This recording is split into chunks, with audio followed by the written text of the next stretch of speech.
La Masia, fondée en 1979, est le légendaire centre de formation du FC Barcelone, réputé pour avoir produit certains des plus grands talents du football mondial. De Pep Guardiola à Lionel Messi, en passant par Xavi Hernandez et Andrés Iniesta, chaque décennie a vu émerger des joueurs qui ont marqué l'histoire du sport. Pourtant, ces dernières années, malgré des espoirs tels que Ansu Fati, Riqui Puig et d'autres, rares sont ceux qui ont réussi à atteindre les sommets attendus. Mais aujourd'hui, un nouveau nom fait sensation, Lamine Yamal. Ce jeune prodige incarne l'espoir de voir la Masia retrouver son éclat d'antan et fait déjà parler de lui par son talent exceptionnel sur le terrain. Voici l'incroyable histoire de Lamine Yamal, un joueur destiné à marquer l'histoire du football.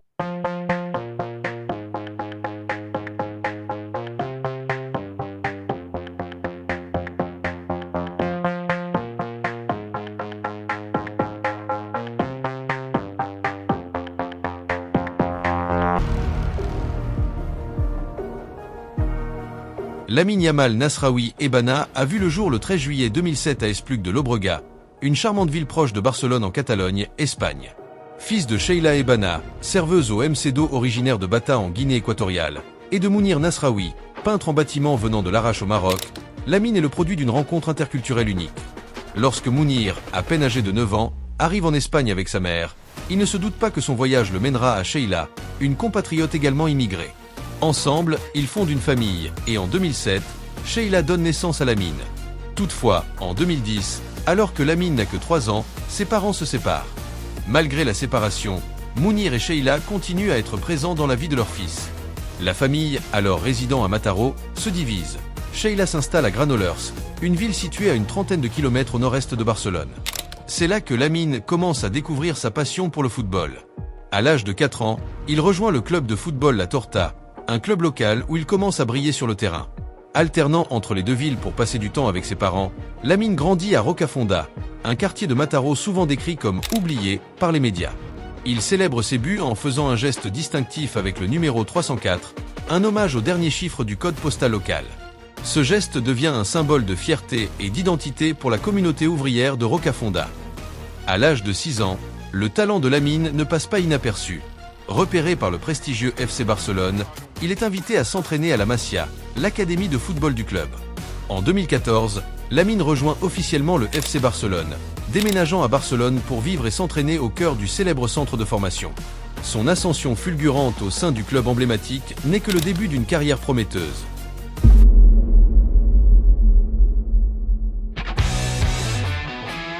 Lamine Yamal, jeune prodige du FC Barcelone, a su captiver l'attention dès ses débuts à la Masia, l'académie réputée du club. Intégré dans l'équipe juvénile A, bien que légèrement plus jeune que ses coéquipiers, il se distingue rapidement par son talent éclatant. Dès septembre 2022, l'entraîneur Xavi, impressionné par ses performances, décide de l'inclure dans les séances d'entraînement avec l'équipe première. Bien qu'il n'ait pas encore signé de contrat professionnel, Yamal est déjà perçu comme une étoile montante du club. Le 29 avril 2023, Yamal fait son entrée en équipe première avec éclat. À seulement 15 ans, il remplace Gavi lors d'une victoire 4-0 contre le Real Betis en Liga, devenant ainsi le 5e plus jeune joueur de l'histoire de la Liga et le plus jeune de l'histoire du FC Barcelone depuis 1922. Ce match marque le début de son incroyable aventure.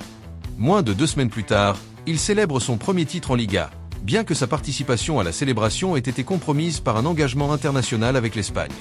La saison 2023 à 2024 voit Yamal franchir de nouvelles étapes. Le 20 août 2023, il obtient son premier départ lors d'une victoire contre Cadix et est acclamé par les supporters. Ses performances impressionnantes continuent, avec une nomination en tant que joueur du mois et des débuts en Ligue des Champions le 19 septembre lors d'une victoire contre Anvers.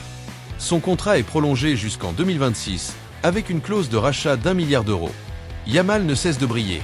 Il marque son premier but en équipe première le 8 octobre contre Grenade et se distingue encore lors du Classico le 28 octobre. En décembre 2023, il remporte le trophée Golden Boy The U-Gest. En janvier 2024, il devient le plus jeune joueur à marquer en Supercoupe d'Espagne et participe à la finale contre le Real Madrid. Il établit également un nouveau record en Copa del Rey et marque son premier doublé en février 2024 lors d'un match contre Grenade. À 16 ans, Yamal est devenu un phénomène du football, battant de nombreux records pour Barcelone. Plus jeune titulaire, plus jeune joueur à enregistrer une passe décisive et plus jeune buteur en Liga, entre autres. Il est aussi le plus jeune joueur à atteindre plus de 10 contributions de buts en Liga et à marquer son empreinte en Ligue des Champions, où il est devenu le plus jeune joueur à jouer lors des phases à élimination directe. Lamine Yamal est ainsi en train d'écrire les livres d'histoire du football. Le 23 septembre 2022, lors d'un match amical entre le Maroc et le Chili à Barcelone, Lamine Yamal assiste à la rencontre au stade Cornella El Prat en compagnie de son père, Mounir Nasraoui. Après le match, il est aperçu dans les coulisses en train de poser pour une photo avec Fouzi Lekja, le président de la Fédération royale marocaine de football, FRMF. Cette rencontre laisse entrevoir une potentielle approche de la part des Lions de l'Atlas pour attirer le jeune prodige dans leur rang. Le 7 décembre 2022, au lendemain de la victoire historique du Maroc contre l'Espagne en Coupe du Monde 2022, une vidéo fait surface sur les réseaux sociaux montrant Lamine Yamal taquinant ses coéquipiers espagnols du FC